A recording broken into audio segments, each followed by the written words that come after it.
So we're going to open the conversations between the panelists, and in about an hour, we're going to open for question and answer.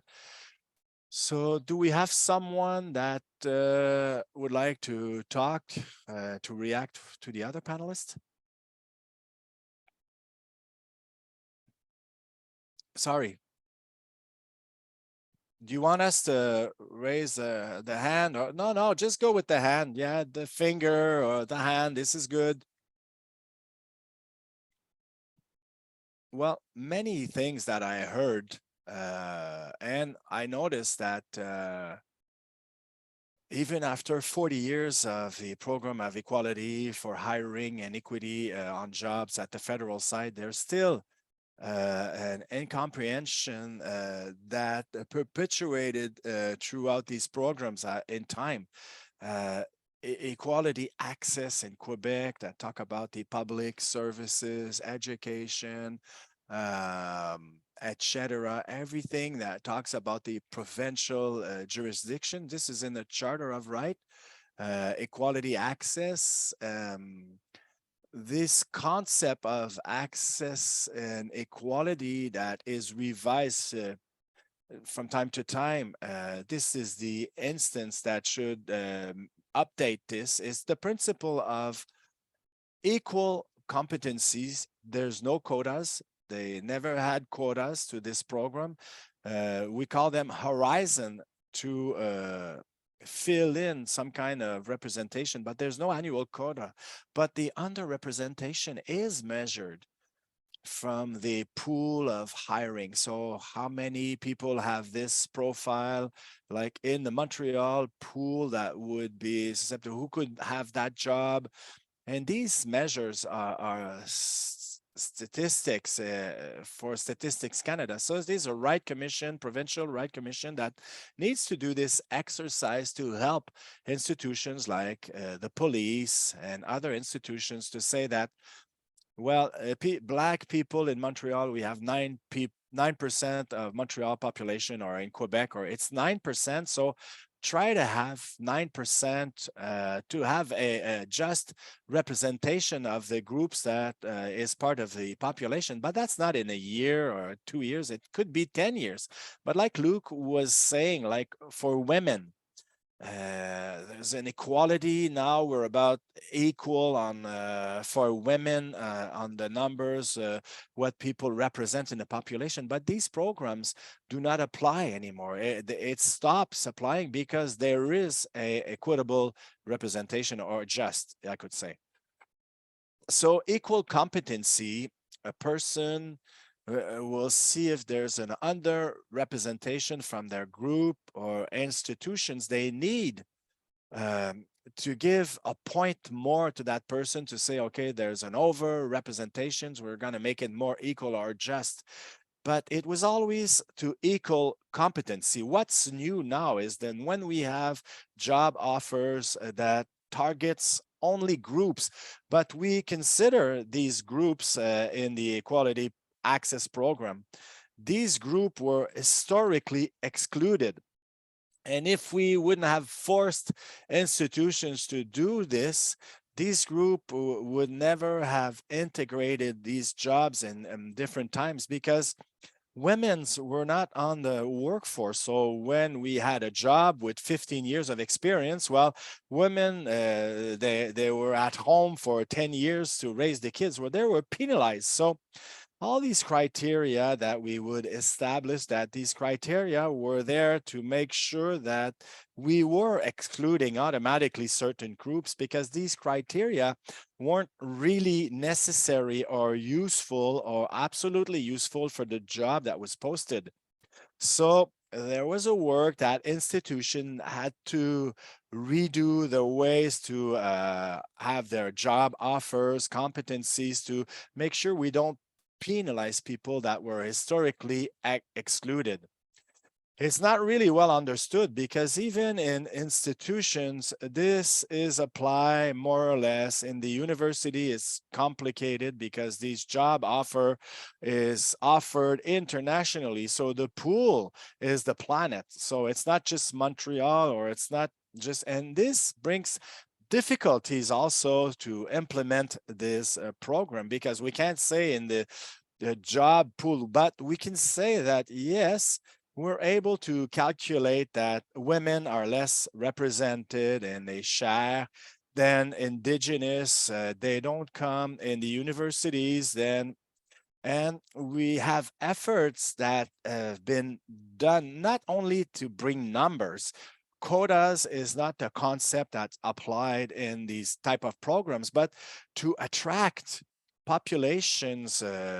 We do have new indigenous programs that are interesting in Concordia or different university to have specific support for indigenous people, because the transitions, like from elementary to high school in different type of milieu or environment, or from high school to CEGEP or CEGEP to university, there are difficulties that can present themselves because indigenous, they live abroad. So we need to have support, adaptation, preparation class to allow people to have a success equality in education or success in their jobs. So it's not only an access question, but a success question. And this is the change of paradigm that I was talking about. If we weren't forcing institutions to do things, well, they wouldn't change spontaneously because the Holy Spirit appeared. No, the real problem is that today there is a lot of training abuse that we should fight against.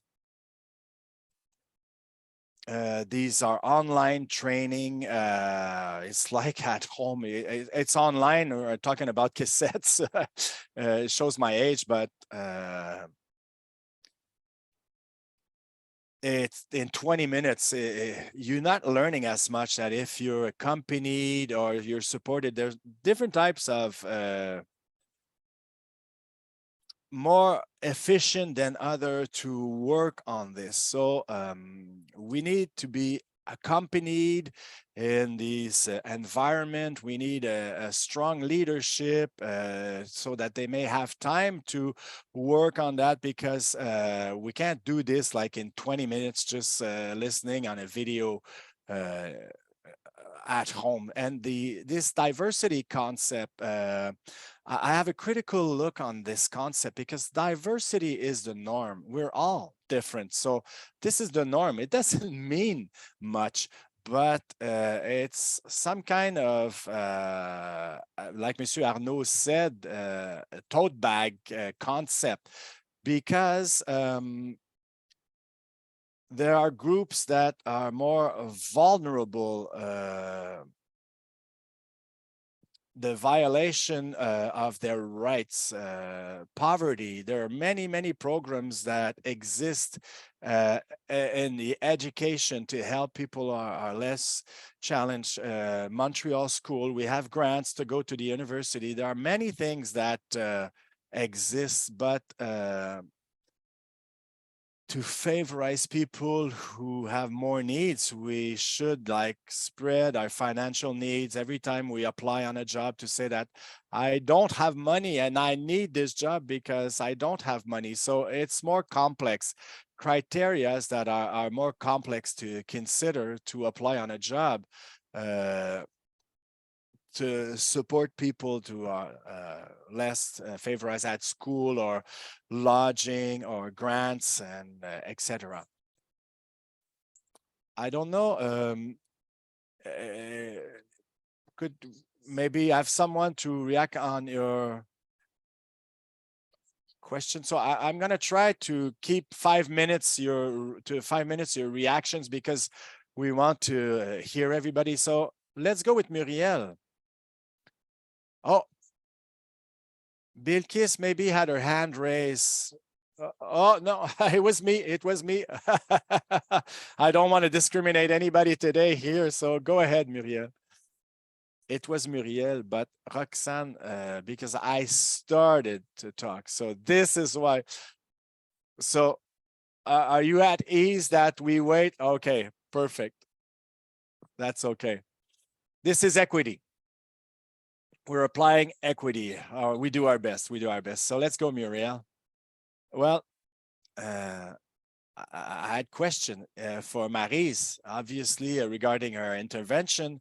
We're talking about proportion of population, and Luc mentioned that also. But what I question myself on is this proportion regarding population.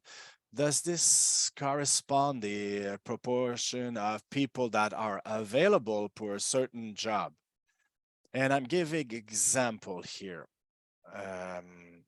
Like me, I studied journalism, and in my classes, there was no diversity. We were two throughout all the journey. During all my journey in the university, we were two black people on all the students. So if I look at the newsrooms, I'm not surprised that there's not a lot of diversity, because I didn't see diversity in the university. So I would like to know what she thinks about this. And according to her today, I understand programs of discriminations and stuff like that. But today, do we have to bring a situation where we exclude certain people of the population on basis of diversity? Is this necessary today to have this kind of practice or extremes, which we never had the need to do that? Thank you, Murielle. I'm going to answer to Murielle directly. So Murielle, are you okay, Arnaud? Yeah, okay. Merci, Arnaud. Thank you, Arnaud. It shows in which ecosystem we're in now, like Murielle said about the almost black, like we were two, you were two when you were studying in communication. In the media, we depend on the schools, on the university that will form and train people in journalism. And the big challenge we have to recruit is the university. And I'm going to say a big word because I want to throw a rock in a pound. University didn't take their responsibilities. The university didn't recruit actively to go get people that we were going to need, like I was talking earlier. And because we don't have these people, well, we have consequences in the type of information we produce. So we're in this ecosystem. Even I'm not at the university. The media is not the university, it's something else, but we depend on decisions that are taken in university. Arnaud, would you like to react? Yes, yes. The first thing I need to say, I hear Maryse, but the plan is that we start from the top. So trickle down. So chair of research, so this part, and we go towards the bottom. So the problem, you talk in the education environment, we should go from the bottom top. Yeah, we can hope to have an indigenous professor, but first, what is the access, how the length of the studies for these people? And most of the students indigenous also is not to become a university professor. They're going to go to work. So this is something curious, and there's a deficit of reflecting on the demographic pool of the university, and this is a pool of recruiting, and the problem is vertical. They need to meet the target regarding their plan, but the pool of recruiting is there. Like the Montreal universities, we're in a multicultural environment, like Toronto. If you go in regions, we don't have this type of demographic, and it's the same thing for province. There's zero reflections in the immigration regarding provinces. There's not the same demographic. So this is really vertical, and it's linked to the institutional autonomy like on these kind of questions, we could ask them for results, but giving them like a white sheet in their choice and in their pool of recruiting that they know, and the quality of measures, because now we're walking on people's heads. Yeah, we're talking about hiring policies, but other framework that I'm not going to talk about this, but I would have other questions, but it was just an addition. Bilkis, would you like to react? I would just add a perspective element. Is it possible that we're not denying, but an element that I wanted to add was the fact that we would encourage more concretely multidisciplinary, intersectorial, so philosophy, social law, all kind of paradigms,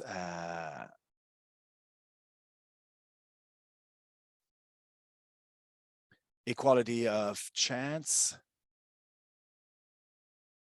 Murielle talked about it. Critical race theory. So inspired by our neighbor from the south. So are we targeted, although by this American vision within bracket with this racist notion? Can we apply this in the discussions that we had preparing? Because the advantage of our discussions today is that we already talked about it yesterday, which is really interesting. So can we allow ourselves to take these concepts that maybe can work in a particular society and less in a society like ours, Canada or Quebec? And within you, my colleagues mentioned also the regions that is really different when the space where the resistance of the social order is really different. And I believe that these kind of approaches that we need to think regarding how social politics domain or anchored policy, so we could understand more. So I'm going to stop there, but I think that we have tools that we already have and lenses that we have, and we should re-question ourselves.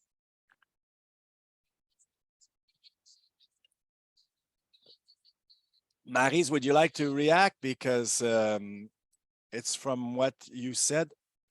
Murielle, would you like to remind, because so many people talked,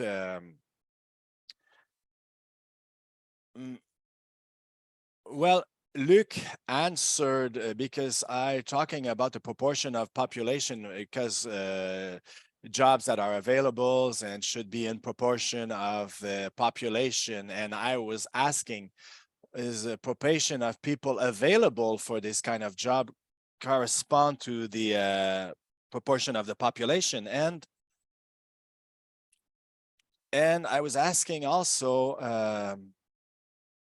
I understand these positive discrimination principles, but do we need to have extremes like exclude people in certain job offers to meet objectives of diversity? So do we have to do this? Well, I think that available jobs, it's not in these terms that it's evaluated or calculated. It's the pool of jobs of different job categories, like plumber and a pool of plumbers. So we say that within the plumbers, we have so many women, so many people from the visible minority, indigenous, etc. So if we hire in a big company, we hire plumbers. So do we make sure that in the pool of plumbers in the Montreal region, we have these groups, or can they be represented in what their representation in the population? I'm not an expert on calculation of pools for right of jobs, but these commissions will process like that. And on the federal side is the Canadian Commissions that does this work for equity job-wise. It helps companies to say, okay, we need to aim on so many years to have a parity of the representation, like for Black plumbers or in Montreal population. So it's a bit like that, but this is for big companies. And I would say that access to equality programs in certain companies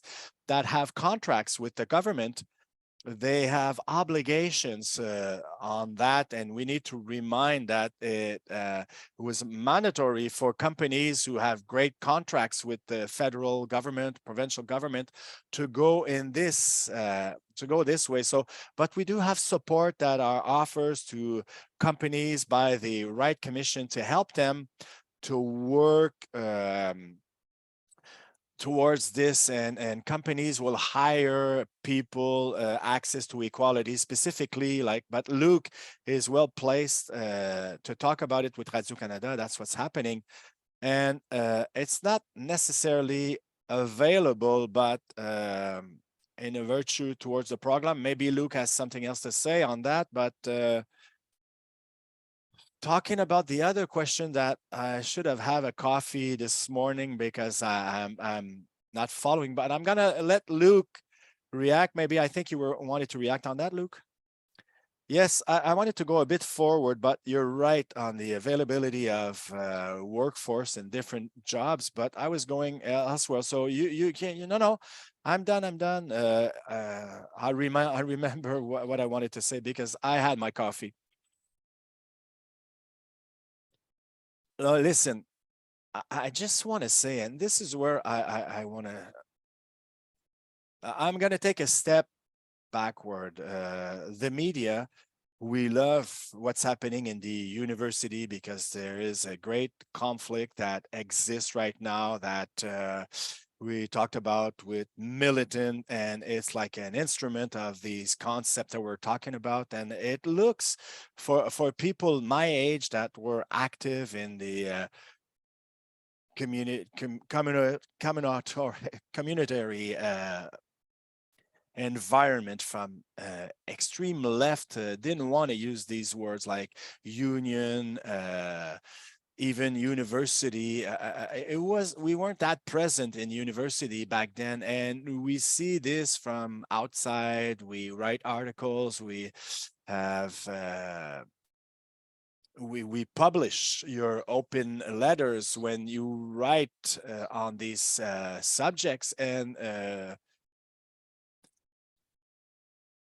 it doesn't please me to see the consequences on extreme debate that's in the university, because it damages people, professors, students, and it brings back what we were talking about since the beginning of this convention, the liberty of university, liberty of teaching, and I can't be against this, the freedom of speech, and I can't be against the freedom of press.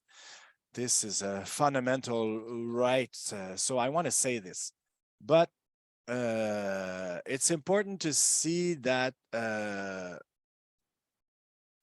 to lower the barriers and to bring more representativity in the media. For my own experience, this is a social responsibility. I mentioned earlier that the fact that university have a kind of recruiting that will bring people with certain certificate like Y and X, and we have to now hire people who don't really correspond to the type of people we would like to have. because there's a urgent need to modify the compositions of our newsroom, but the universities, faculty don't really produce the people we would like to have. So I say this to remind that the university, you know, it's independent of the society, but we're interacting, we're in an ecosystem, and we need to depend on the actions that you are doing within the universities.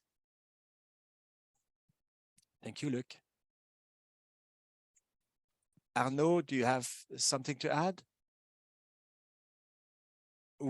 Yes, many elements. The first one is regarding what Luc has said. Let's remember that the CRC program and in the grants program behind this is ideologic framework, and that brings in a space of diversity or immigration questions of diversity. This is nothing new, and this is legitimate. Without having a conceptual framework, there is a big problem. This is the first point. The second point is on the question, two things. The designated group, like historically we're talking about, and my issue is like on sexual diversity. It's not in the report, but it's the group that we add. The question is, these categories are not equal. We can't put them on the same plan, like indigenous, visible minority, and women has no sense, and we know why. But even if we look at the women category, are women a group? What does a group mean, a category? That we use this in society, but we have women that may have more advantages than women, and women between them, they're not equal.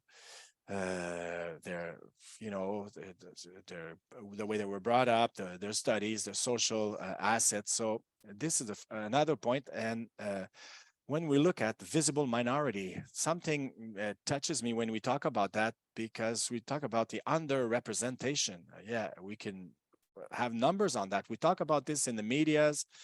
We talk about this in the universities, but we also talk in politics, for the leaders, managers, and the culture, but these are the elites, and there's like some kind of obsession around this, and that's okay. It's okay to say, okay, this percentage of people, but every time we're aiming segment of this population. So okay, well, if we have 3% in university of Black people, okay, but what happens to the 97 others?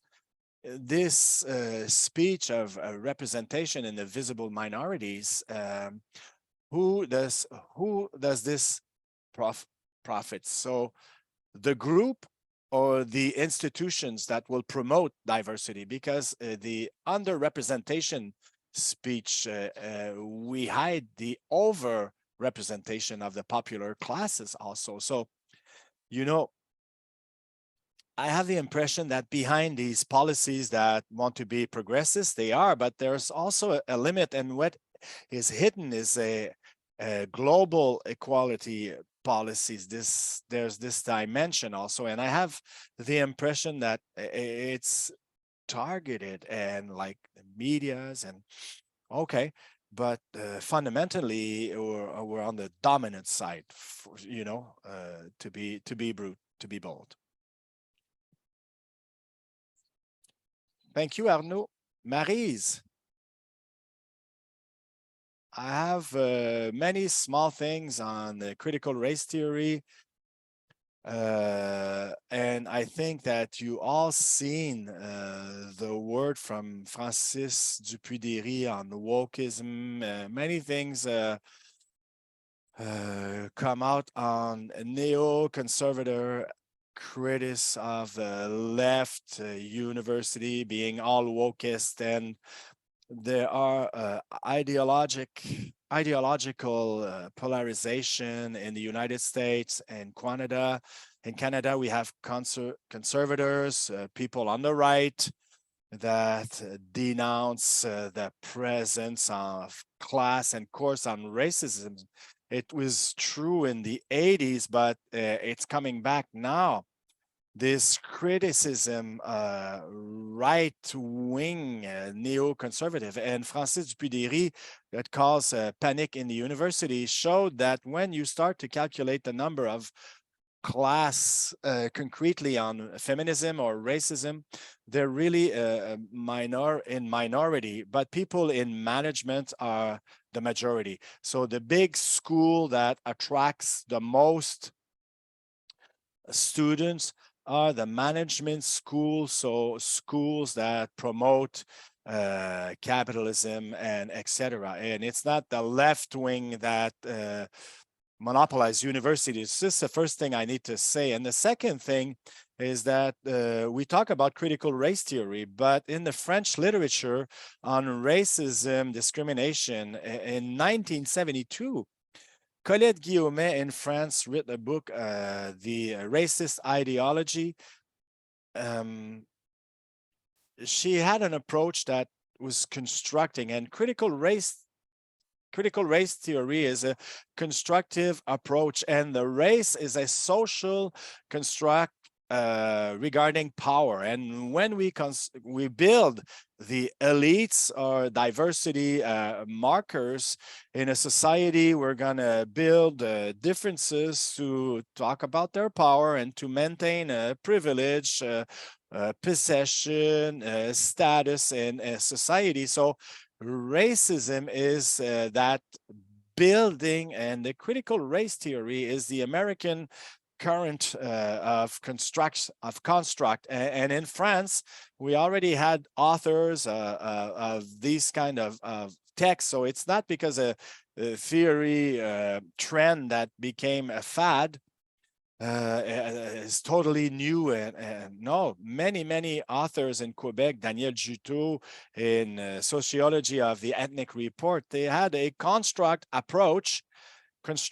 approach, and in the States we call this critical race theory. And I say this quickly because I don't want to get into that kind of debate, but I think that many things that are brought up through the media, social media, traditional media, and that there are purely ideological denouncement.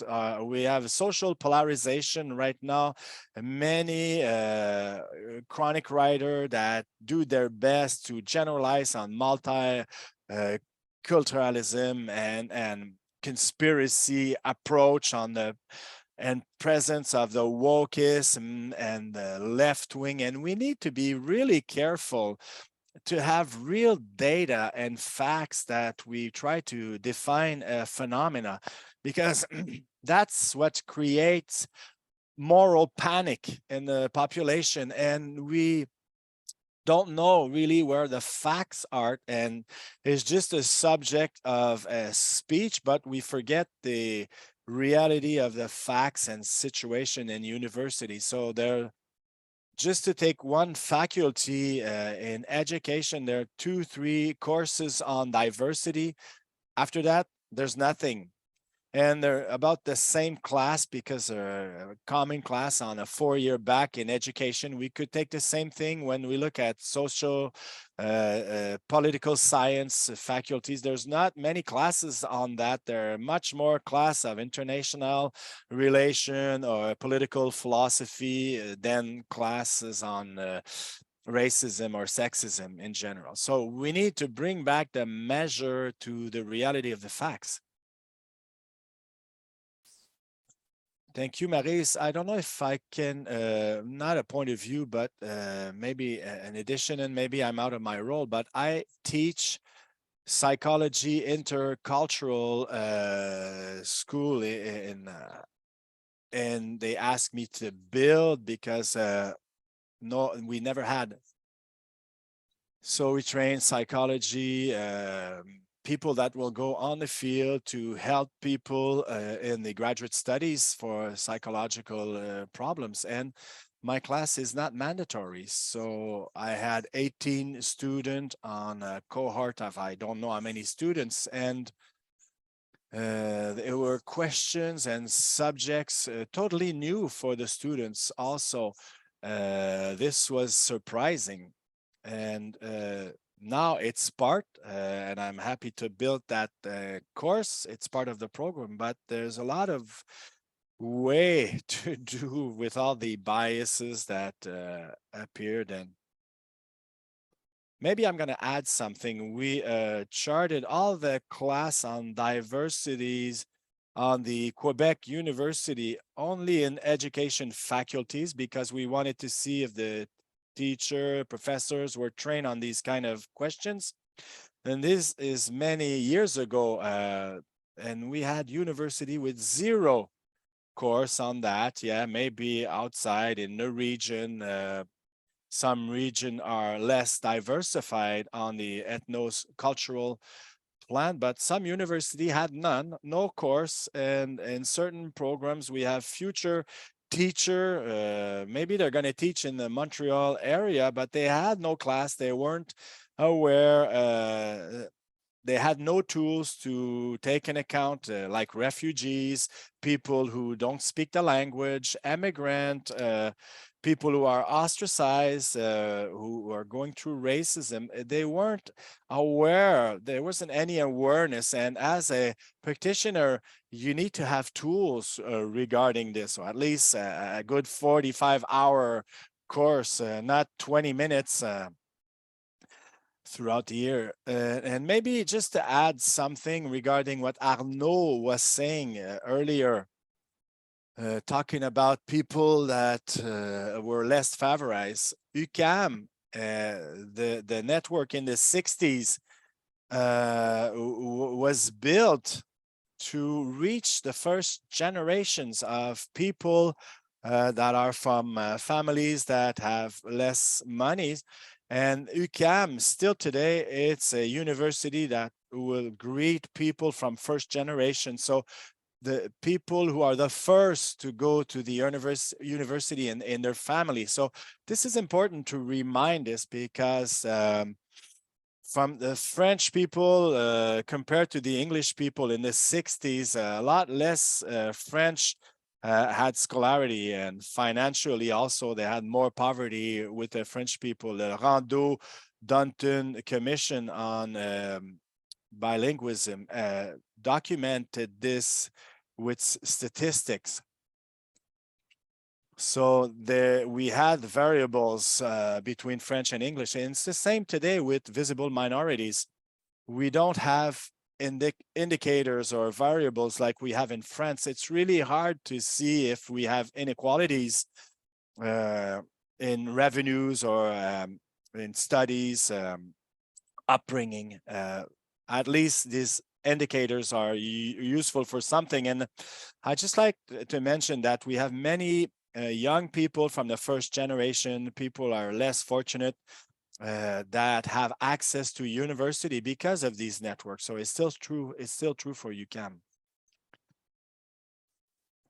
Bilkis, would you have something to add? Yes, thank you. I just wanted to react on this notion of equity. And I think, Luke, that you've succeeded to put the important words, and it's regarding words.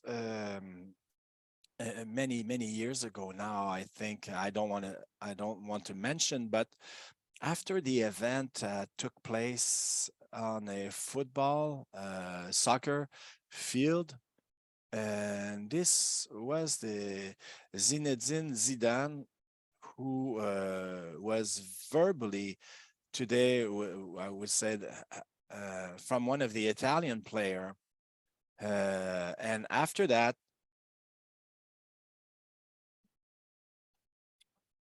there was like a big scandals, and the words that were pronounced were already part of a big discrimination and demonstration of a difficult acceptance of diversity. And when we talk about a soccer field, you know, diversity is there without any question. When you're playing soccer, you have a majority of people that maybe weren't born in France, and we never questioned this diversity. It's normal to see the difference in these playing fields.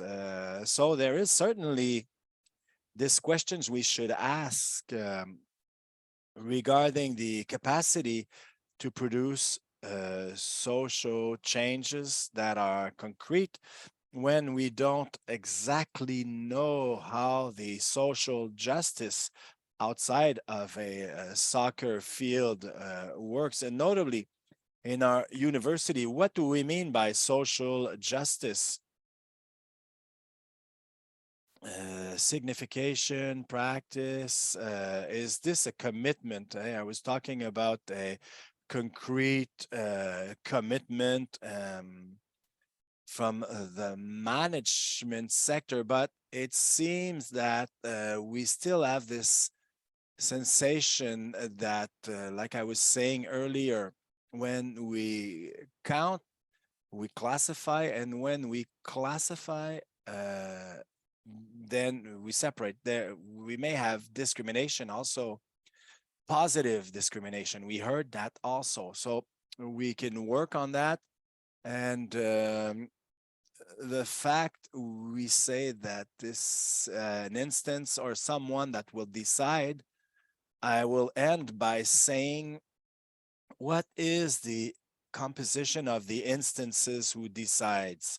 Is there a majority of people who have some kind of power in front of a minority of people who are living in a vulnerability context, and really end on this notion of discomfort that I have? And I talked about that when we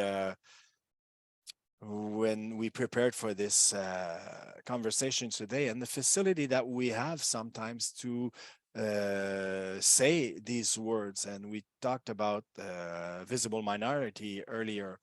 I'm not going to elaborate on that right now, but I do say that these words are put one beside the others, like cultural competencies. I have a hard time to ally myself by saying some people are competent culturally and others are not. And reach, Roxane, a bit what you said to the class you're giving. Yeah, and we talk about this theme in class. So do you think that even if we can debate on these questions of cultural competencies or others, is this still relevant? Well, I know Arnaud raised his hand, but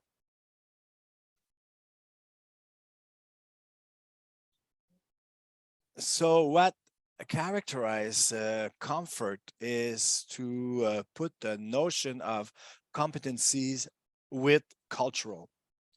According to me, when a person gave herself the way to intervene, they have to be competent. But after that, when we have different time of clinical situation, it could be I, I I couldn't put the needle in the arm of the person, so I'm gonna go get a person who is an expert to put catheters and a needle in a vein. So it's the same thing. I have someone in front of me doesn't speak French or English, and it's the husband that speaks for the woman. The groups are all heterogene, whatever the specific trajectory to everybody. But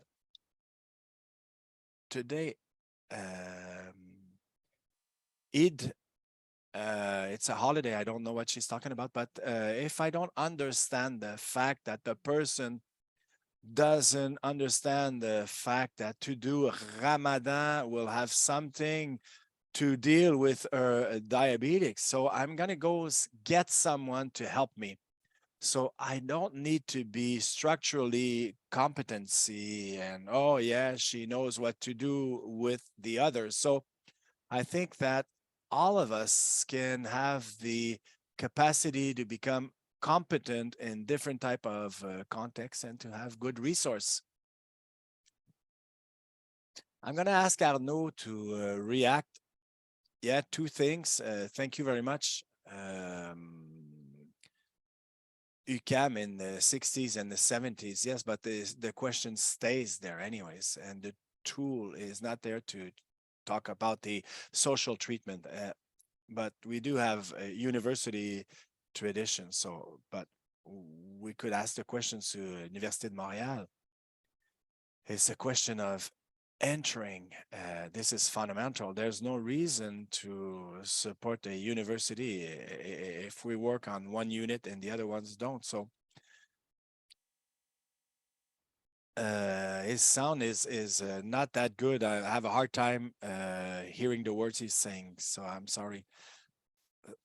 The question is this a tool for the social question? I don't think it's a tool. This is the first point. The second point, and honestly, panic in university, yeah. I want this in the media, but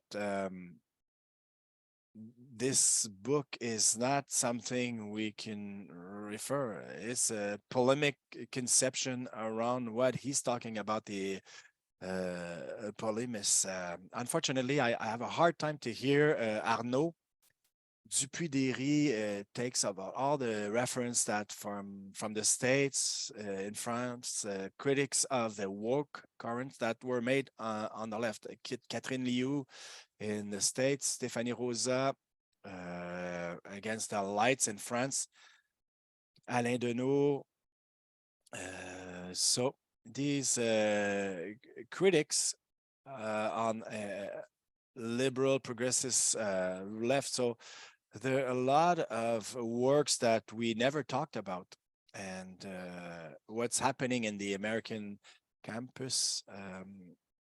The colleague of the American Mind, so Manning A. Campbell, victimable culture, and this is never cited. So if I take Manning and Campbell, they've shown really well that these practices of like cancel culture, or what we're going to call the woke, I'm not going to talk of terminology, but it's on the West American campus, the more progressist, and the Ivy League campus, university that are the highest in cost. There is a correlation between this culture, and unfortunately, I didn't get the word.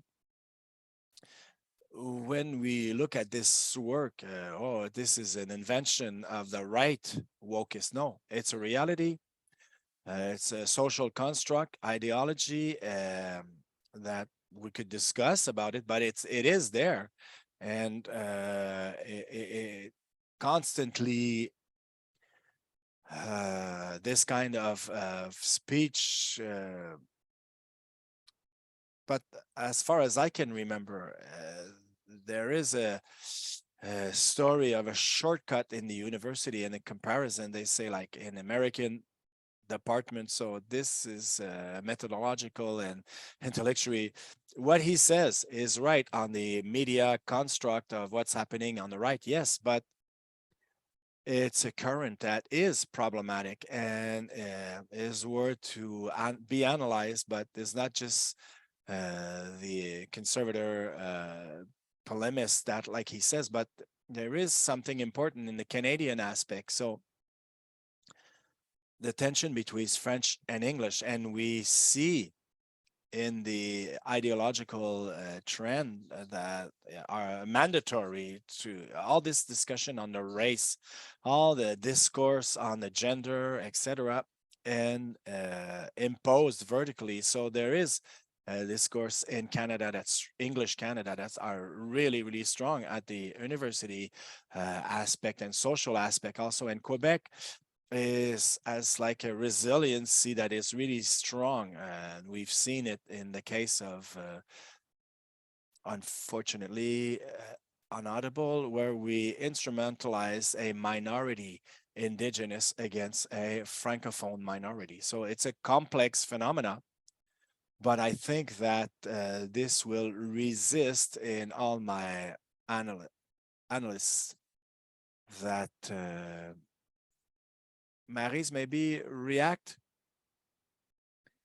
on the analysis that we can do on a socio-political aspect. There are many situations that shows that there's a lot of off-road, if I could say that, with a hard time understanding the improvement that the Francophones went through. Like minority group for me is a group that had less power. The Francophones went through this. We had FLQ, la Révolution Tranquille, the Quiet Revolution, the nationalist government that Ferdinand contested this minority. And historically, this is not well understood by all these minority group. In the 60s, 70s, there was a great ideal to have social for social fights and wrestling. So nationalists would believe that all these minority group would align indigenous, francophones, etc., like a Marxist ideal for you. And we see that it's the total opposite. We see a fragmentation of the social milieu or environment, and that wasn't really there. But I would like to go back on two things, two different subjects, because we go from one thing to another. Yes, I do think that we use a lot. There's a lot of misunderstanding on what the Francophones went through as a historical minority process by other groups that are minority now, that are the visible minority. So it's the background that is part of like the N word, and behind that hides reports Quebec, Canada, and this is pretty clear. But I would like to come back, and we could discuss on the book of Francis Dupuy-Derry, and I think we have 5 minutes, if I understand, before the questions. I would like to come back on the competencies, because we have these class to develop competencies, and competencies is a know-how to act in a context that know how to be. This is a competency, and how to behave in a context taking in account the elements of people in the room. And a competency, this is why we remove the intercultural competency, because this is really hard to develop. We do have many models that were created, but today we talk about competencies towards equity, competencies and taking in account the needs for social justice, anti-discrimination, no direct discrimination, no bias regarding this group or that group when we evaluate a group in our class, not a group, but people in a class, etc. So is know how to act and behave. We need to know them regarding the law in a school environment. There is an under representation, and we see this over representation of the Black people in the DPJ. In the legal process also, because the school will declare more the Black people to the DPJ. So there's an over-representation of the Black youth that are taken in charge. They're over-representation that will end up in jail. So this phenomena, and to take conscience of that, be aware of the equity issues related to social equity. So there's a group of know-how and knowledge and behavioral also, how to work with these youth in the classes, how to animate some kinds of debates, and there's a lot of know-how, and I'm talking about the education environment for sure, high school, CEGEP, university, and we need to know how to behave also We need to know how to get the great resource, but to have empathy and to recognize that people are going through difficult situation related with immigration or singleness or this is a competencies in approaches. So these are things, tools that can allow people to be more aware and competent in their professional practice.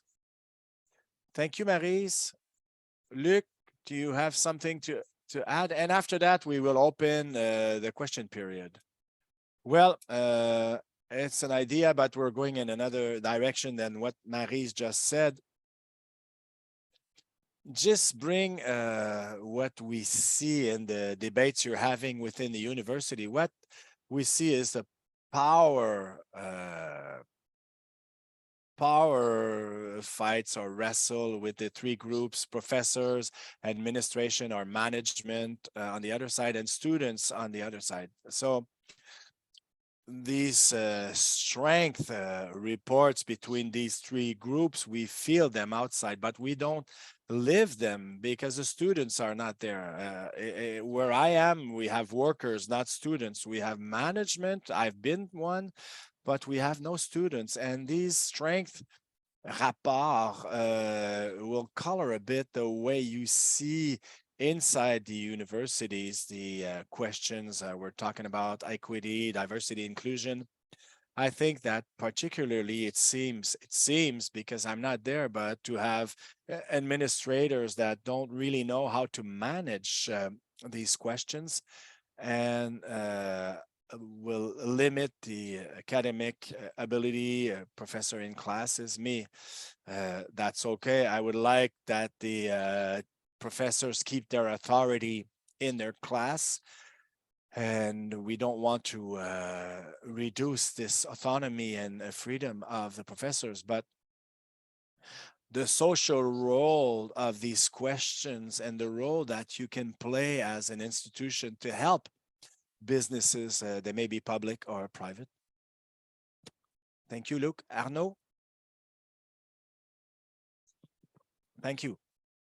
Just to bounce back on what Luc just said, one of the major source of problems we meet is because of the management of university. Let's say we look at the cancellation practice. It's always the administrators that put their nose into this and look at Robert Wynne, all these censorship phenomena, cancel. It's rarely the militants that will reverse what's happening, but every time it's always a triangular scheme, and it's always management who will make it such that this censorship will go to the end, and the conferences are canceled. So it's the same thing at region, Alberta. It's always the same scheme, repetition. In the States, it's the same thing. So this corresponds with its clientelist. So administrator management understood this, that they could do marketing with this.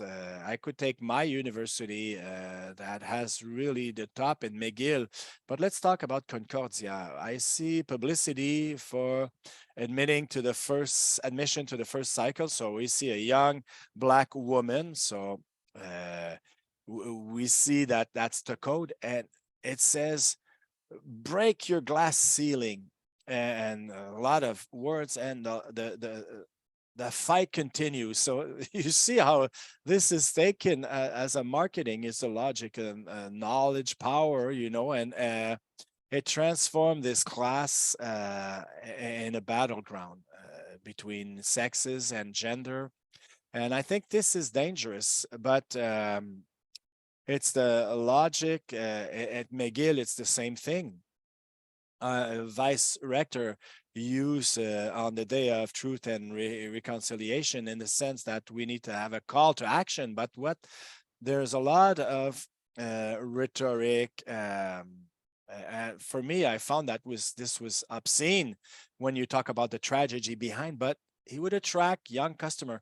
Come with us. You're going to have great social justice program. You're going to be awakened citizen. So there is this logic that is there, and the logic rules. So if we need to step on the university EDI, remember, this goes through les chaires de recherche of Canada, $3 billion on the whole of Canada. And one thing you need to remind ourselves, these universities, if they lose, if they don't apply the EDI criteria, they lose the money.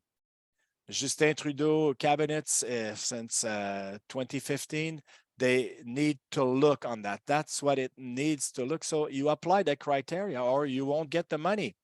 In McGill, we have 173 chair of research. So they will lose the money if they don't comply. And this is not a secret. Everybody knows it. It's written. University, they have a lot of savings because they pay the salary on the basis of what they give. So they don't want to lose the money. So the motivation is not the hand on the heart, social justice, equal. No. Motivation is we need the money and we're going to get it. So that's why they're a big Justice League in the management. No, we're going to open the question period, but just before, Murielle, do you have something to say? It's been a while since we've heard you. Maybe a word before the question period? Well, Arnaud said that power was in the hand of the management at the university, but in population also, we had cases that militants succeeded to cancel things. Like Slav show or recently Nuit d'Afrique Festival, we canceled the participation of the spokesperson. Militants or pressure groups. I've read that also in the book of Francis Dupuy-Derry, that seem to say that the pressure groups didn't really have power, but it's not what I see. And these people talk to people who are militant to see what is the power they have on these militant when they try to cancel people like me that talk. And this is a reality also. And in this case, we need to admit that these people today, they have a certain power, and it's not just managers who have that power. So we're going to open a question of discussion. Let me remind you that the subject of the debate today, of the discussion, is EDI. Are we on the right track? Give me 20 seconds.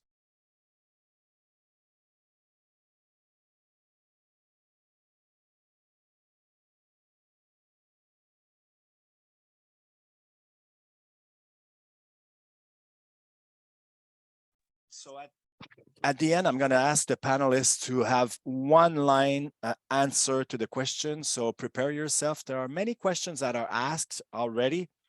And I'm going to start with one question for you, Murielle.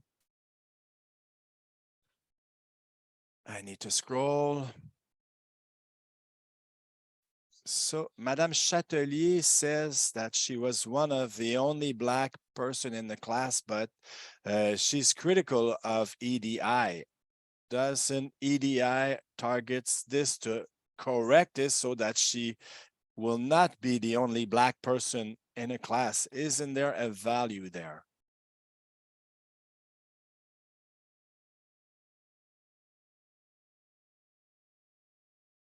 Well, it depends. For me, it's not a question of diversity. It's a question of interest. Um, you know, let's say journalism, this is not a domain where many people wants to go. This is a really hard to access this field. And when I was there, I was conscious that there was not a lot of elected that could reach the top. So it's not a question of diversity, it's a question of interest for this type of profession. So if we have other professions that are over representation of visible minority, this exists also. So is this linked with the diversity? Well, this research of diversity, I'm not sure that there's a link because other places are overrepresentation, underrepresentation. So for me, the question I ask is there an interest? It's not always a discrimination subject. No, it's not the only explication to all the phenomena. This is what bothers me in these types of analysis. We will always come back to the diversity. No, it's not the only way we can analyze a situation.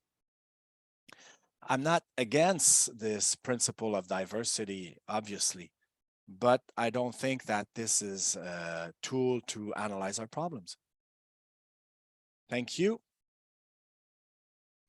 Bilkis, thank you, Murielle, for your answer. Thank you for the question also. I would like to answer by saying that something I've shared with my colleagues. In a classroom, I teach in nursing science. I was sharing the fact that the perception, what we see talking about the continuum of the color of skin in classes really evolved related to the demographic society we're living into today. I think that that's an element we need to consider. And it's possible that when we talk about Quebec, and Marie's really explain the historicity. Diversity wasn't constituted by the type of skin color, the palette of skin color. We had people that came from different countries in Europe, and there was still some kind of diversity with the language they were talking and certain behavior, cultural, social, religious, and others. These days in the classes, over and above the fact that this continuum of noticing this skin color, and we're going to take this as an indicator, like I was saying, I'm uncomfortable to declare to have a discussion on majority, minority. Arnaud mentioned that also. So if I take the example of a continuum of diversity by the fact that we have people who seem to be different in my class, I asked a question not too long ago. On the 70 students, only 6 were born outside of Canada or Quebec. But visually wise, I would notice, and we could have thought that these students at least came from about 10 different countries. After that, we'll continue later, but there's the identity construct that would build over and above the fact that we were born in Montreal or in Toronto or somewhere in Canada. So how do I perceive and what it really is in my environment? Thank you. Maryse, you want to react on that? Well, 2 things. In the introduction of equality access program we had back then, there was a book written in the 80s talking about the critical mass theory. and the idea that people who, if there's not any attraction or efforts from the institutions to attract different types of populations, we wouldn't see this traditionally in this sector. Well, they won't be going like women in science back then or engineering, but efforts were made by La Polytechnique and to attract women in science. Same thing with young Black people. There's not a lot of young Black people who go within education, but we had a lot of educator Black from Asia that had jobs in the schools, in the universities from Quebec, and tradition didn't continue. We don't know why. Maybe they weren't supported or any attraction for them. So I'm not sure that it's just a question of interest, but also a way of seeing ourselves or telling ourselves, does this sector attracts people like me? And I think I'm under the impression that if effort wouldn't have been made like in the police or to attract different type of population, well, the population wouldn't have gone there spontaneously. So the theory of the critical mass, so when there's a critical mass that's sufficient, people will be more attracted to go there because they will see themselves in this type of a job. So I think that there's also that factor that can play.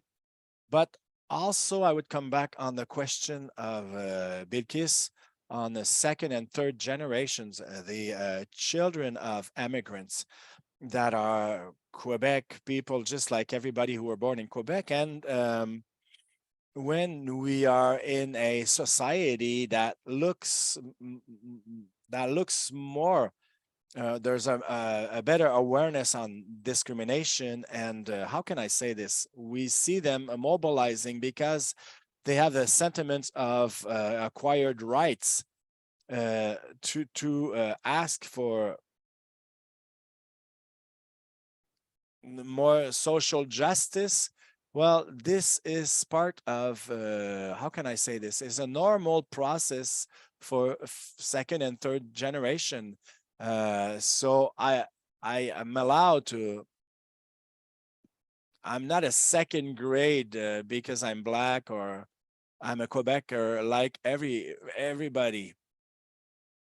And this is really important to claim in democracy because it's a sign of integration. When they claim their right, it's because they believe in the society and they want their place in the society. And it's the case generally of the second and third generation from immigrant parent, because they had their diploma here, they have the same culture, but when they get on the work force, they're more discriminated. So it brings tensions, and I think it's important, that notion of acquired rights, you know, and you have the right to claim for your place. And I think this is really important, and maybe it we can see it more today, and it bothers more the majority sector of the French, because maybe it would shake a bit, and sometimes it is excessive, and we need to bring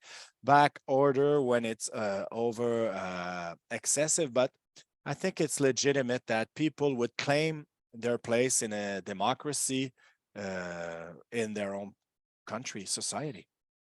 We have a question. I'm going to translate it to do this. This is not my competencies. We're talking about competencies earlier. So a person is born in East Germany.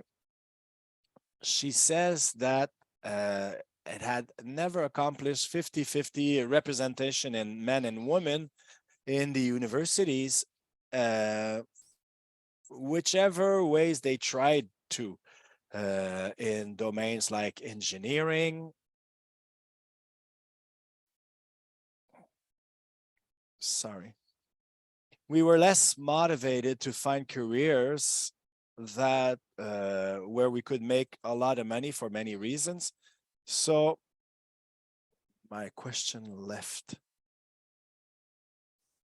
Oh, sorry, this goes scrolling is fast. I'm sorry.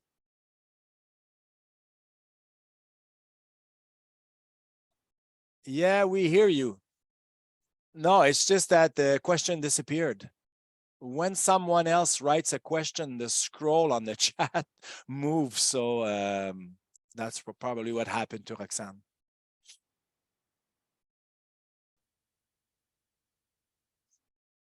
Give me 2 seconds.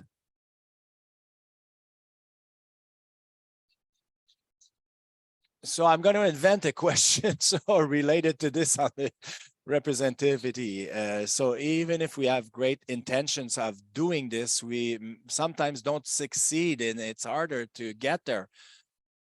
What could we say on that? And there's another question also that was pretty much interesting on the representation. We say that a just representation is it the idea that is artificial of the representativity? And if we say that you've mentioned, Maryse, that 9% of Black people in Montreal, did you say that earlier, Maryse? Yes. We need to know the numbers, but yeah, a certain percentage. Yeah. 9% of the Montreal population is people from Black community, I think. So in Quebec or in Montreal, I may confuse both places, but let's say that we have X percentage of the population that belongs to the Black community. And we're aiming this same representation, and we meet it, but at the end we still have a 91% of white people that are in the majority group. I know that we can debate of different words to use, but isn't that also some kind of discriminations to want to have this representativity, because we're always in a context of majority? So could we surpass the number of representativity? Let's say it's 9 or 10, or there were questions on the notion of representativity. This was a bit not clear. And Luke, do you have something to say? You have the concrete experience on.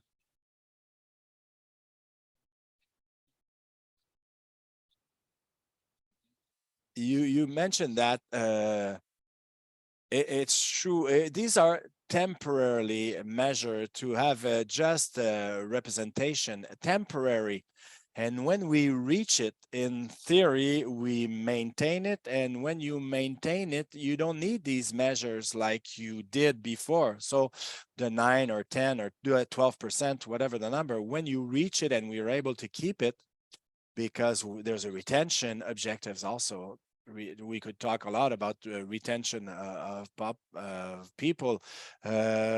Minority group, they leave businesses more voluntarily. We see that in CBC Radio-Canada, and talk about the essential. Once the measure is there and it's maintaining, well, the temporary measure that were installed have no more reason to be there because we met the target.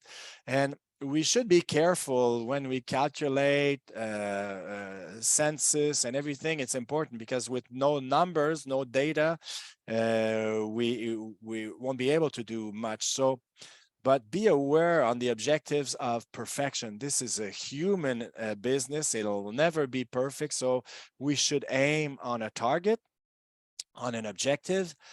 But I think that perfection in these questions, we'll never see it. Anybody would like to react? Well, like Luke said, I said it earlier, it is temporary, but it can be surpassed also. It's a attraction in an industry, and there are more and more people who wants to go there. Well, more power to them. It's not a question of stopping at a certain level and to stay there forever. I think this is important to understand. These measures were seen as temporarily to reach an equity regarding the presence of people in society, but we can surpass also these data. You know, yes, it would be even better if we could. So that's what important. But the fact to be underrepresented, this bothers many people. Many reports in the media that I've noticed within the past years, Plum, or we had different groups. I don't know if you remember. There are many groups that made different analysis on the artists, the comedians, the place for the comedians, not only in Radio-Canada, but in many sectors of the medias. And this bothers people from second, third, and fourth generation. So descendant, the heirs of the immigrant from the Black communities or other communities, Arabic. So this is still an issue for many communities to feel that they belong there. So this is why I insisted earlier on the right to claim in a democracy your place. Bilkis.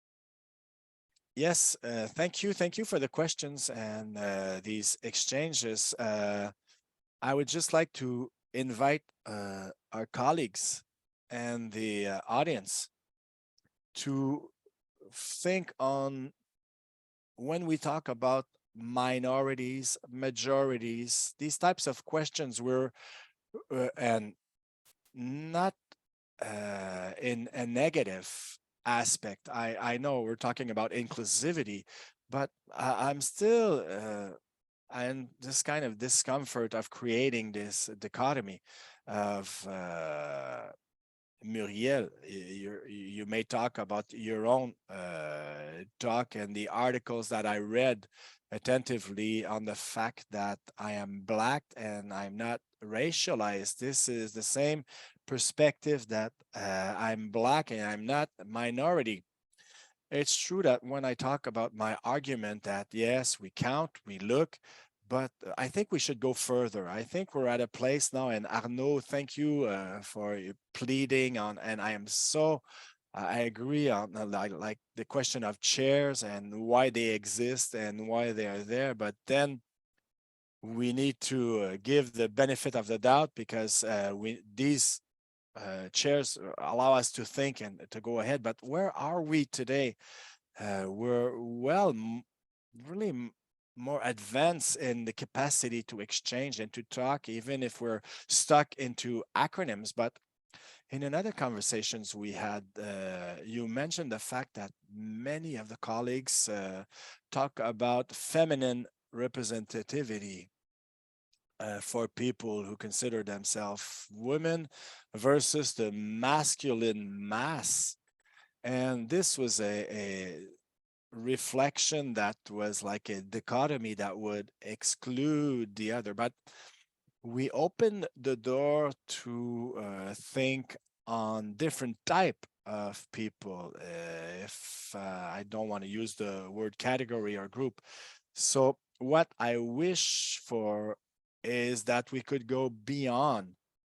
And it's true that if we have a percentage of the certain type of people, we won't be able to go further. But how can we make sure that we will have representativity towards diversity? There is a question here that could be interesting. How come we have federal organism, I missed the words in their training and official documentation. We find elements critical presented like the truth, systemic racism, white privilege. It really is rooted in the critical race theory and wokeism. Are they aware to jump in this ideology for the elites throughout their training that look sometimes to doctrines without any objectivity, are they on the right track? So we don't have to agree, but we can think and answer that question. Maryse, your hand was raised. Was that for that? No. Okay, I wanted to react on what Bilkis was saying. We could answer on the other question. No, that's okay. That's okay. But Lucie Lamarche had made a research in I don't know which year she had done it, but it was on the dimension that we should consider. You know, above the numbers is the quality of life in the workplace. And Luc mentioned many minority group don't stay in this sector. So when the people are there, they have the access, but we need success also. And this is the question, success, the job, climate. So taking care of, we need to take care of this dimension, well-being at work, exchanges between colleagues, what people are living. Racism, microaggression, and at the workplace, well, they're not invited at lunch. There are many things that happens in the workplace, relational wise. And this is what we need to take care of. Also, not count 9% here, 10% there, but it's to see, are we changing our work environment to greet and welcome and to be in relation, you know, how to behave, that is important for the employers also, to have promotions, to have support system, psychological recourse when something happens, etc. So all this is part of the EDI mechanic that we used to call that equity, access to jobs. It's still this, but it changed name for me. This preoccupation is really important. That's what I wanted to add regarding where we're at. And this is the motor of what we should do, the engine, and that's it.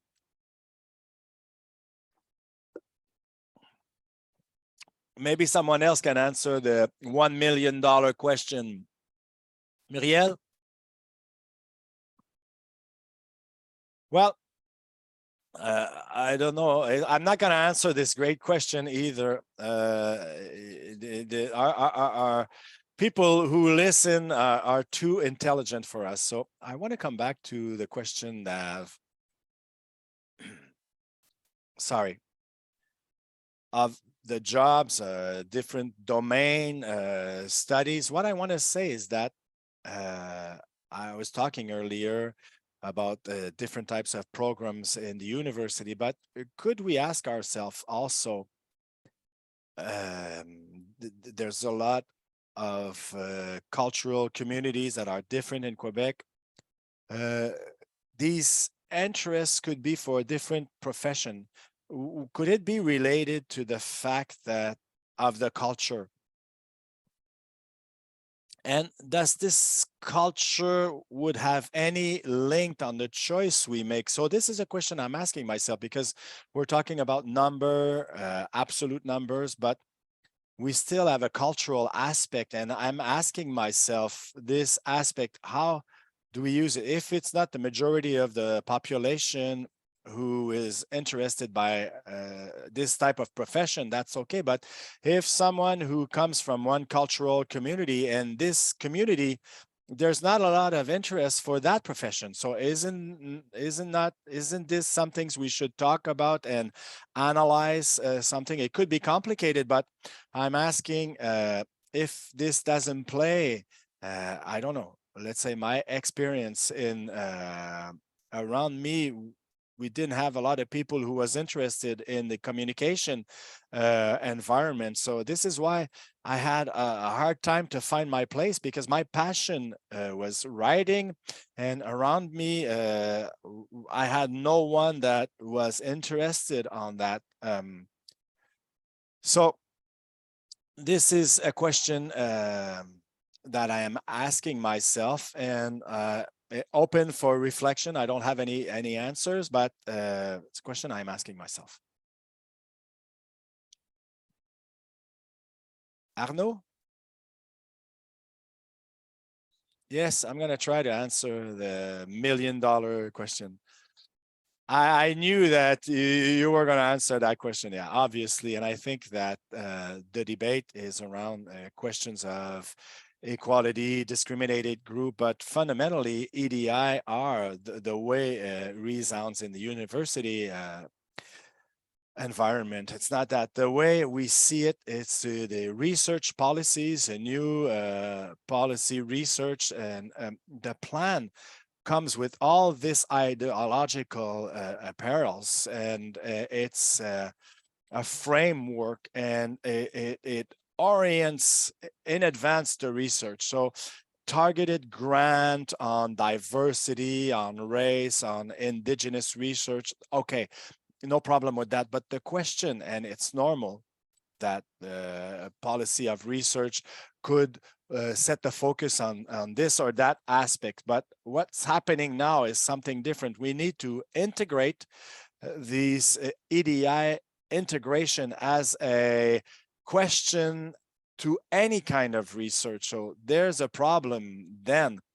This orientation brings the minority, a researcher, you can't orient a research or else it's not a research anymore. So a fundamental research it needs to be free without any borders or limits. And it's the same thing. We had a controversy last fall.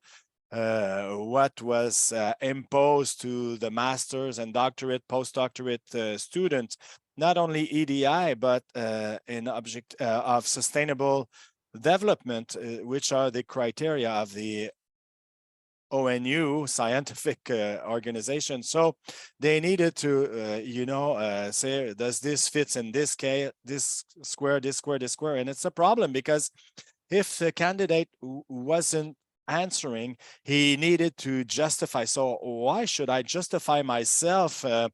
There's no link in to have work on philosophy and on sustainable objectives. So if we want to have EDI, EDD grants, but we're talking about fundamental research. So the question is the confusion. No, you can work on sexual diversity, okay, or to have this type of research more militant, that's okay also. But the problem is that it's the model and it's imposed vertically. And I'd like to remind Ricky Rion, who made this comments that not only that the students needed to justify, but there were points, and this was denounced on students with doctorate and postdoctorate, if this would correspond on the EDI, would have more points. So wow, imagine. This is ridiculous. There's a problem that is there and is clearly an orientation, and the friction point is maybe more corresponding on the framework, and there's a resistance on the Quebec aspect on all these framework of ideology. And the trend on the race, yeah, it's pretty obvious. On the government side, there is a problem, like in why do we need to declare our race? This is far. We have a right not to do so. There is a question in the chat on the auto-identification, self-identification, and the person says, if I'm from Turkey, but I identify myself as a Quebecer or Canadian, what do I do? So that's the self-identification according to that person could be problematic in that case. And there's another question also in the chat that was related to the EDI. they're both related. So with EDI, we can promote diversity, inclusion, etc., like we know, but we create categories also. So we work with these categories, and in this way, we can strengthen some bias. So would there be inconsistency regarding all this?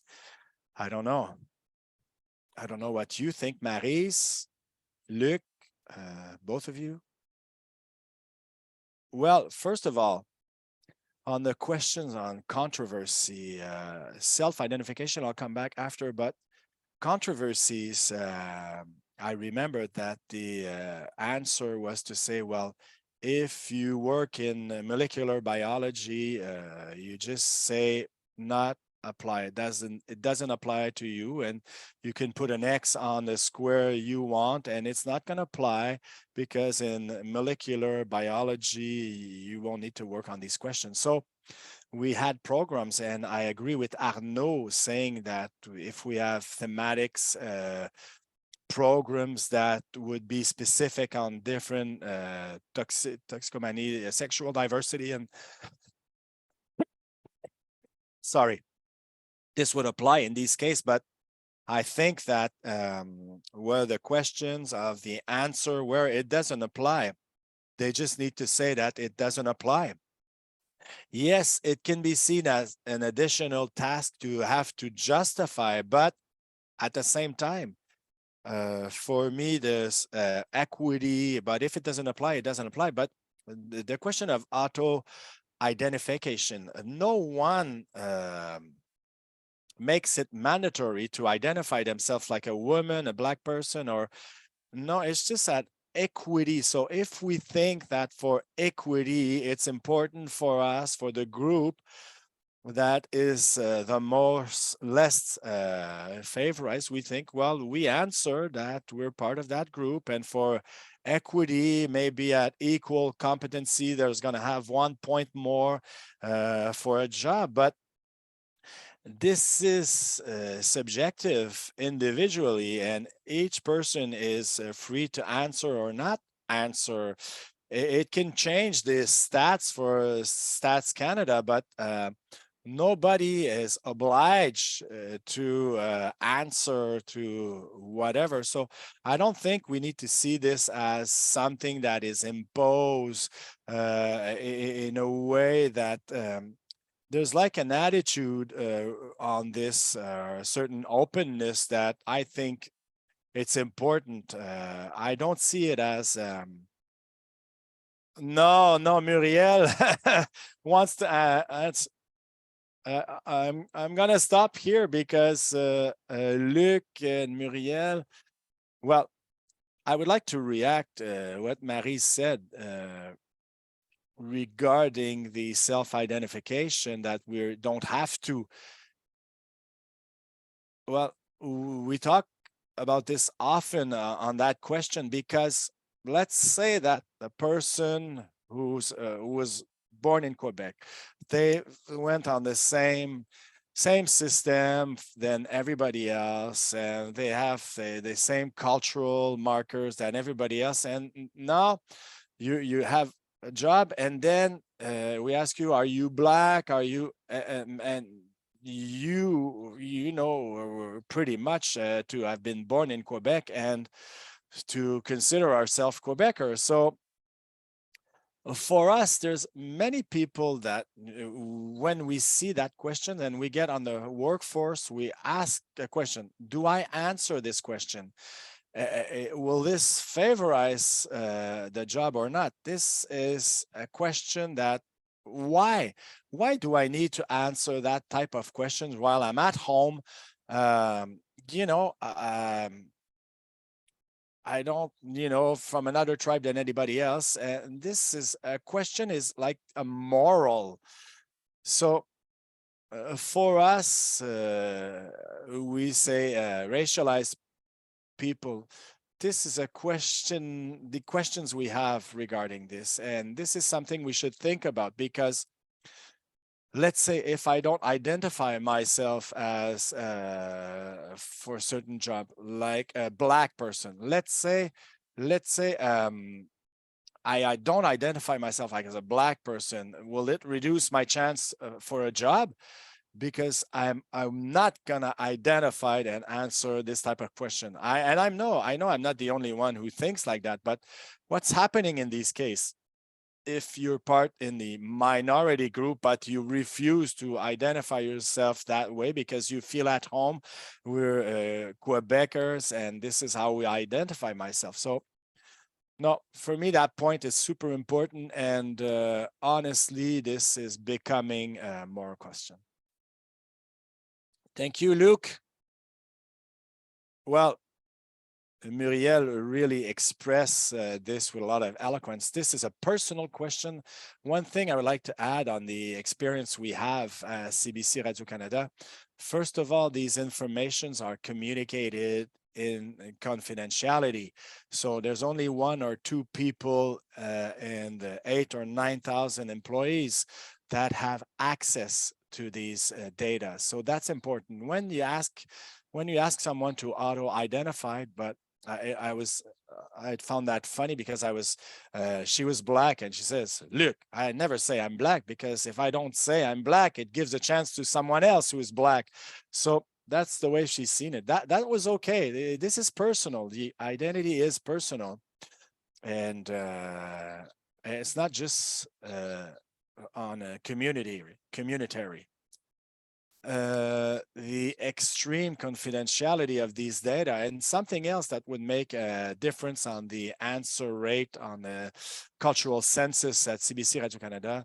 They say, would you like for us to talk about these questions in committees, group, and studies? If the people say no, I said I was Black, but that's it, that's all. I don't want to hear it. And you will never hear of anything else about EDI and CBC Radio-Canada. We respect the decision of the people. So these are 2 success criteria.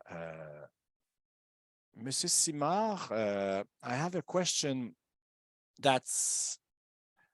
the question is, do we have measures because you want to reflect diversities of point of view like in Radio-Canada? You make sure to hire more and more people from the diversity, but what are the ways that are set in place for hiring journalism and hosts that represents diversity, so but to make sure that the content would reflect that also. Diversity of opinion also, that we're focused on that in Radio-Canada, Francophone minority outside of this, they have a hard time to have journalists job because of an accent. This is a discrimination that we shouldn't be accepted. That shouldn't be accepted. So we need to act on every aspect. Diversity of opinion. We need to make sure we have a journalistic policy, and I took care of that for many, many years. That was my last big responsibility within the company. So norms and practices of journalism, and we want to preserve the diversity of opinion to be impartial within the journalists and maintaining the balance of the opinion. So we can say that complete diversity of all kinds, ethno-cultural, gender, or any others will contribute to the diversity of opinion, but it's not automatically one after the other. So we need to follow this, but the organization is pretty good because they have a great policy of journalism that has no equal. Thank you, Arnaud.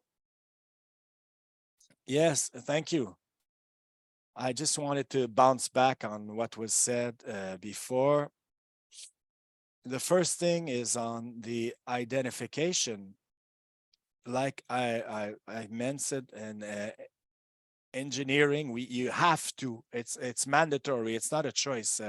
Engineering, go see it. You need to declare your race. Second thing is what we forget. It's all the stories of stealing of university. In my own university, grant was given to someone who said she was indigenous, and it was a fraud. So this logic. And the second point on the EDI, if it's not necessary in the case of the FRQ, so why put it there anyways? So why ask in the first place? And the second thing, I think that grants and the difficulties of the EDI grants, so it would be more intelligent to the research grant in Quebec, you know, to have grants for the studies of indigenous. We have 11 nations on the territory, environment, access to health, language, religion, spirituality, the question of arts, music, and everything.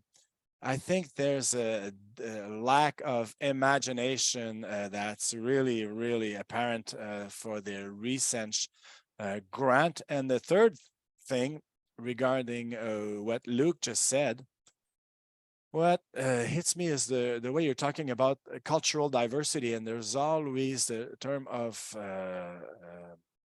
black Cameroon, Asian, or Afro-American cultural diversion are big, but the tendency we're seeing now throughout the critical race theory is the culture versus race instead of doing the opposite. So what Luke just said, diversity doesn't bring another one, in which opinion diversity, it's equal to a racial diversity. We hear this discourse, okay, if you're black or from another origin, you will have a point of view difficult. No, this is not mechanic. There's no correlation. There is a danger in the discourse in the university and also a social discourse. Thank you, Arnaud. I have a last question before Murielle, if you want to react quickly, and after we'll go to the last ultimate question I'm going to ask you all. Well, I agree completely with Arnaud regarding the racial question. And the first article I've written when I was still in the university was, I am not a color.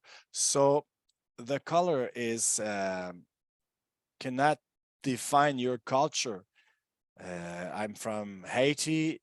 Well, I'm from here, but I won't have the same culture than a guy from Congo or Ethiopia.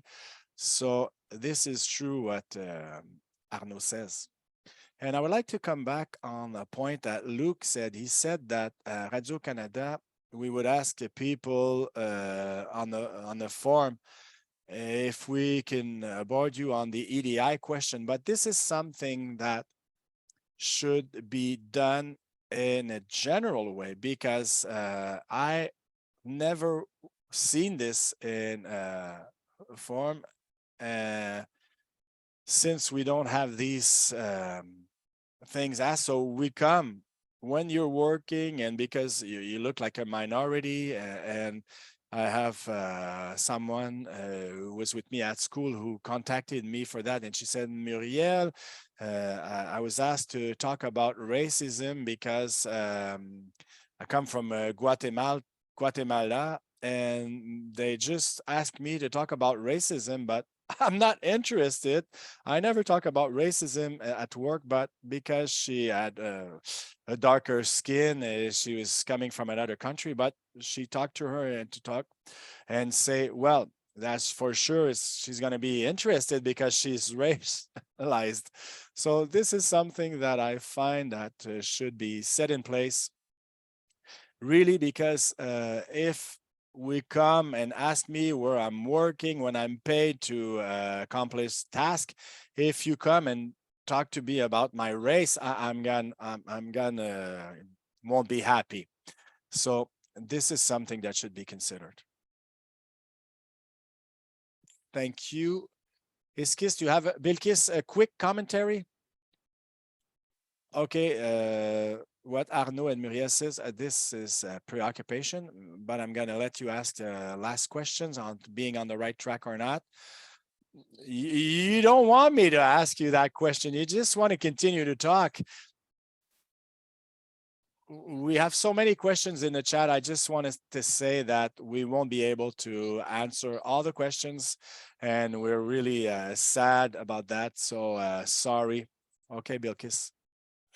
Thank you. I just wanted to say that we are answering your last questions, Roxane, and thank you for doing it, because we need at least to try to answer what Murielle and Arnaud mentioned. We need to ask the question regarding to try to identify a person by what she looks,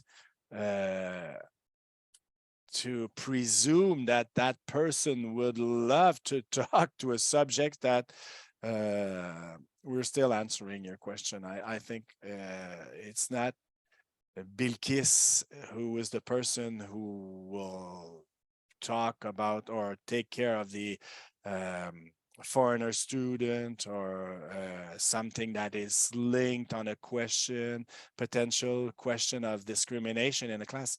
We're all concerned. And I think that to a certain degree, but how can I say this? I'm suspicious, Arnaud, in the obligation of declare my race. Can I say I'm from a white race if I consider myself like that? So where do we stop this in the perception of people if we have people who look white, but they're in a vulnerability situation of discrimination? I think that to ask ourselves questions is to be on the right direction. To ask questions, and also to have a common lexis, but to agree on different words. People have no idea what this meant, and EDI, what was. So my question, that brings to the question, and you're going to have 1 minute each to answer. We criticize often EDI today. We mix the ideas, many different concepts. We went deeper on certain subject. This is a first step, but let's take a step back of imagining a world where we wouldn't have had EDI or access to equality program. What would the world be like today? And whoops, I'm sorry, it's my parking. My parking is ending, sorry. Imagine a world where we could have done even better so that everybody would feel included in a society. So the question is, are we on the right track? Thinking of these images, we could have done worse or better on all these programs. So 1 minute maximum. Go ahead, be rigorous. We're going to start with Maryse. Are we on the right track?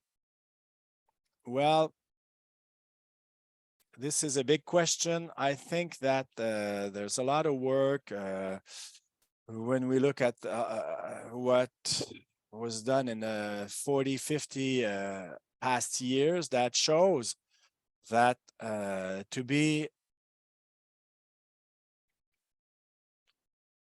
equity, like color blindness, to be blind to color, this could be an obstacle in terms of equity, because if you don't recognize that we have different power reports or different situation. Not everybody goes through this, but we do have discrimination. So to be blind on color, say, oh, everybody is the same, everybody is nice, and so this would create inequality. So that's the concept of equity, is to recognize that because of certain differences that came out of inequality and powers in the society that are issued in a difficult situation of poverty, etc., creates obstacles and injustice. So this blindness in front of color, many studies on that, education in many areas.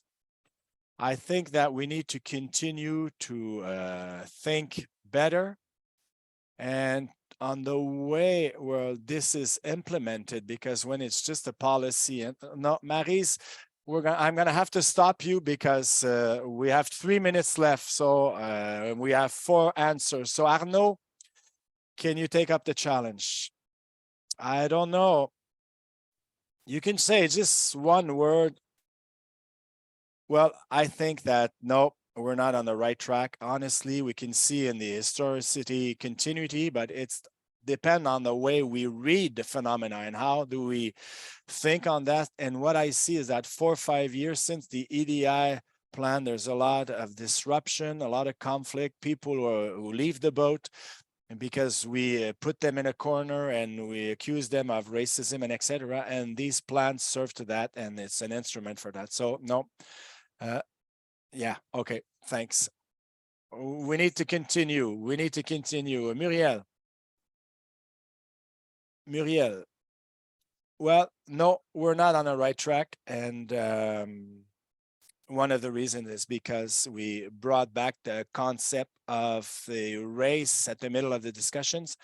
This is one way to reduce racism is to stop talking about race. And what I see is that EDI create confusions and we can't gather anybody. I was listening to a debate where people were for EDI and against, and in both cases, it would say that the EDI program is not efficient. So no, for me, that's it. Not working. Thank you. Bilkis. Thank you. So earlier, I started the question by saying that we were on the right track. We can be on the right track when we're trying talking about it. It doesn't mean that we will get the results of just treatment and equal access of different jobs like Maryse was talking. But I'm preoccupied, as my colleagues are, in the fact that there's a lot of acronyms left and right. This preoccupies me because I'm not sure that it's well understood, the why, the reason. And in my 30 seconds, in 1989 in Quebec, we set in place programs to access of social services and healthcare for ethno-cultural communities. And I look at this document in 89, and I don't see the difference of what we're having today. In 2023, what changed? So we have major issues, not regarding the money that was given. Luc, 30 seconds. Thank you. What a burden. Thank you, everybody. Thank you. And less than like 30 seconds. So we are on the right track. We're on a path, on a road that is taken by many people, bikers, cyclists, everybody is there. We need rules, and it's not everyone who uses this road agree. So we need to agree on different rules. We talked about some of them today. The end doesn't justify the means, but anti-discrimination is the right path, and we're on there. Thank you. Thank you, Luc. I see Martin who reappeared. Would you like to say something? I just would like to thank you, all the panelists and everybody who joined us. It was a super experience. I really loved to hear the diversity of the answers, and I hope that it's a start of a dialogue on the subjects we have together. So let's continue to go forward. Martin? Well, I would like to thank everybody, Roxane, first of all, Murielle, Bilkis, Maryse, Arnaud, Luc. Thank you very much for being here and agreed to do this with us. I resisted all the way behind. I had many questions, but I think we're going to rethink our format for another years, more time for exchange, more debates, in person, Martin. It's harder. There's always, a question, and there's always a question that bothers me, and I don't have the answer, but I'm asking myself, if we're not trying to reducing the individual to the group, he is there. I'm a psychologist. I'm interested in the individual. I never found a category, cultural, racial, that would bring. So it's my bias as a psychologist. And if aiming on this, we're neglecting the real problem underlying, something that the socioeconomical status. But let's keep this for another discussion. Thank you, everybody.